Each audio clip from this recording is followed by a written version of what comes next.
నమస్కారం ఏడియన్ న్యూస్ కి స్వాగతం. డక్కిలి గ్రామ పంచాయతీ సర్పంచ్ వేమక్క తన ప్రమేయం లేకుండా గ్రామ పంచాయతీ పనులు జరుగుతున్నాయని గ్రామ కార్యదర్శి చైతన్యపై జిల్లా కలెక్టర్కు గిరిజన సంఘాల ఆధ్వర్యంలో ఫిర్యాదు చేసిన విషయం తెలిసిందే. అందులో భాగంగా గూడూరు డివిజన్ పంచాయతీ అధికారి వెంకటరమణను జిల్లా కలెక్టర్ విచారణ చేపట్టవలసిందిగా ఆదేశించారు. సర్పంచ్ ఇచ్చిన ఫిర్యాదుపై మంగళవారం డక్కిలి గ్రామ సచివాలయంలో ఆయన విచారణ చేపట్టారు. విచారణలో పాల్గొన్న డక్కిలి గ్రామ సర్పంచ్ శనగా వేమక్క గత కొన్ని రోజులుగా గ్రామానికి చెందిన విషయాల్లో తన ప్రమేయం లేకుండా కనీసం తనకి సమాచారం ఇవ్వకుండా పంచాయతీ కార్యదర్శి అన్నీ తానే వ్యవహరిస్తున్నారని డివిజన్ అధికారి ఎదుట ఆమె వాపోయారు. గిరిజన మహిళ అయినందున తనకు సరైనటువంటి గౌరవం పంచాయతీ కార్యదర్శి ఇవ్వడం లేదని ఆమె ఆరోపించారు. అదేవిధంగా తనపై 56 లక్షలు గ్రామ పంచాయతీ నిధులు దుర్వినియోగం చేసినట్లు ఆరోపణలు రావడంతో తన చెక్ పవర్ను కూడా రద్దు చేయడం జరిగిందని ఆమె వివరణ ఇచ్చారు. ఆ నిధులకు సంబంధించి ఖర్చులు వివరాలు కూడా ఏవీ తనకు తెలియదని విచారణ అధికారి ఎదుట ఆమె వాపోయారు. అనంతరం ఆమె విచారణ నుంచి వెళ్లిపోయినట్లు విచారణ అధికారి వెంకటరమణ మీడియాకు తెలిపారు. అయితే నిరక్షరాస్యులైన గిరిజన మహిళ కావడంతో తన వెనుక ఉన్న కొంతమంది నాయకులు ఈ అవినీతికి పాల్పడినట్లు కొందరు ఆరోపిస్తున్నారు.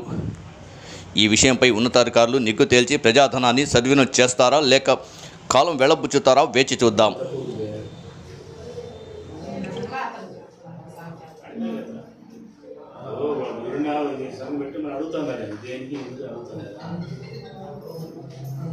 డబ్బుతో కూడిన వ్యవహారం కదా, ప్రజల సొమ్ము కదా, మన సొమ్ము కాదు కదా, ప్రజల సొమ్ము పట్టు పెట్టేప్పుడు ఎందుకు దేనికి ఈ సంతకాలు నా దగ్గర ఎందుకు పెట్టుకుంటున్నారు నేను అడగాలి. ఎవరో చెప్తే మీరు ఎలా చేస్తారు? ఇప్పుడు బలి అయిందరు, మీరు బలి అయ్యారా? చెప్పిన వాళ్ళు బలి అయ్యారా? ఎవరో చెప్తారమ్మా, మనం ఎవరో సర్పంచ్ పెడతారు, ఎవరో చేస్తారు. బాధ్యత ఉంటే మీదే బాధ్యత.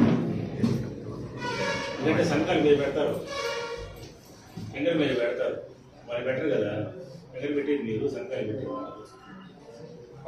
నేను దేవుడి దర్శనానికి పోయినాక అప్పుడు వచ్చాను, చెప్పాడు ఇక్కడ చేరింటి నేను తిరుమలలో ఉంటాను. సరే నువ్వు లేకపోతే నీ గురించి నేను ఒకసారి కొంచెం పెట్టుకొని నేను మీటింగ్ పెట్టుకుంటాను. సరేనని సార్. ప్రస్తుతం ఉన్న పంచాయతీ కార్యదర్శి చైతన్య గారు తనను సంరక్షించడం లేదని, తను గౌరవించడం లేదని, తన మాటకు విలువ ఇవ్వడం లేదని చేస్తూ అభియోగాలు చేస్తూ కలెక్టర్ గారికి అర్జీ, దాని నిమిత్తం ఈరోజు విచారణకు రావడం జరిగింది. శ్రీమతి సర్పంచ్ గారు వేమక్క గారు దీని గురించి నేను వివరణ కోరగా ఆమె వివరణ కూడా మాకు సమర్పించలేదు. మళ్ళా నేను కలెక్టర్ గారికి అర్జీ ఇస్తానండి, మళ్ళీ వెళ్ళిపోయింది. ఈరోజు జరిగిన విచారణ పైన కలెక్టర్ గారికి మేము నివేదిక ఇవ్వడం జరుగుతుంది. శ్రీమతి వేమక్క గారు ఆమె సమర్పించిన అర్జీ పైన అభియోగాలపైన మీ వివరణ కోరగా నిరాకరిస్తూ విచారణ నుంచి వెళ్ళిపోయారు. అంటే ఫస్ట్ అడిగింది కదా సార్ అమ్మ, అంటే వాళ్ళని థర్డ్ పర్సన్ 54 లక్షలు నాకు తెలియదు సార్, వేరే వాళ్ళు తిన్నదన్నారు కదా, ఆ పర్సన్ మీ మీద ఒప్పుకొని తర్వాత ఒప్పుకోనని చెప్పింది. దానికి ఏం చెప్పింది సార్ లాస్ట్లో? ఇప్పుడు అంటే అర్జీ కూడా ఆమె తెలియదు అని అంటారు. అంటే అర్జీ ఆమె రాయలేదు సార్, అర్జీ కూడా నాకు తెలియదు, అర్జీల అంశాలు కూడా నాకు తెలియదు. నేను ఫలానా వ్యక్తి ఇస్తే నేను సంతకం పెట్టాను నేను చెప్పింది కదా. పేరు చెప్పి సార్ మనిషి ముందు రాదండి అని చెప్పాను. ఎవరు ఎస్టీ మహిళని చిన్న చూపు చూడటం లేదు. ఆమె అనుకున్నటువంటి నాయకుల కనుసన్నల్లోనే నడుస్తున్నది. కలెక్టర్ గారికి ఆమె ఇచ్చినటువంటి అర్జీ కూడా నాకు అసలు ఏం తెలియదు. ఆమె రాసిచ్చింది కాదు.